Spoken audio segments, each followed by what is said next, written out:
เอ้ยปลาลูกก็เนี่ยแค่พันนะบ้าตอนนั้นกำลังเก็บก็เอ้ยเนาะดินหมาสิมเลยนะนี่เฮ้ยจะได้นะ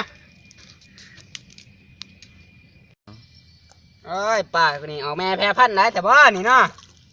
นั่นกำลังเบาปั๊บด้วยป้ากูโอ้ร้ายเนาะแสดงว่าพวกนี้มัวจักบักน้องน้ำมีปลา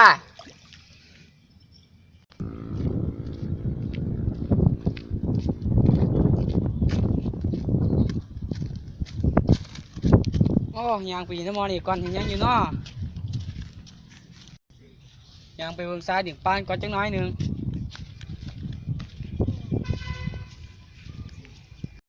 โอ้จะได้หมอตามมีสิแหละหมอโอ้เห็นยังอยู่หมอกินข้าวอยู่กินข้าวหายังเห็นยังอยู่เสือจักอยู่มึงทำหาพองเหรอโอ้เอาแหละหมอนี่ทำสนิทกับอะไรบ่ตาแตกบ่มื่นบ่มึงเห็นกูนั่งมากูเห็นยังหัวตาแตกจะได้จะสิแนมเห็นนะ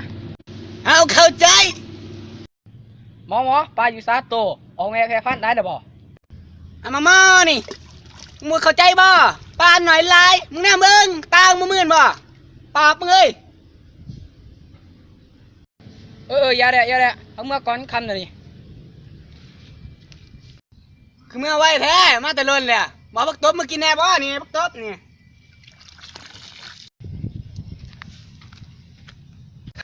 บ่เป็นยังส่วนนี้พวกต้นอยู่ทั้งป่าเฮากระไรอยู่บ่ได้กินอยู่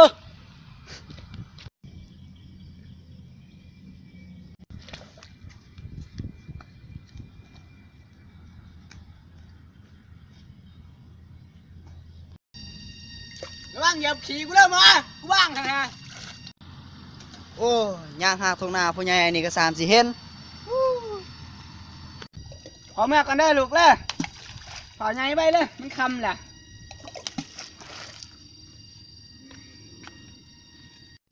โอ้ยเมื่อกันมานี่ทำไม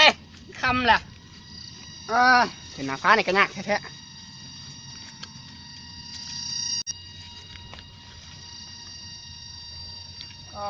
ป่ากูนี่โอ้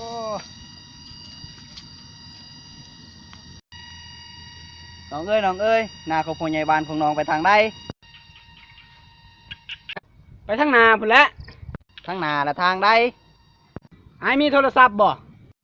มี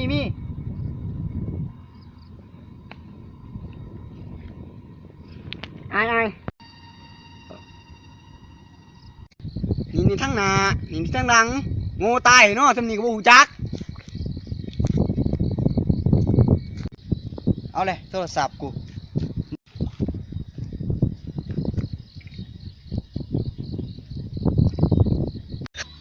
ขอขอบใจที่ครับส้มคลิปของเฮาจนจบ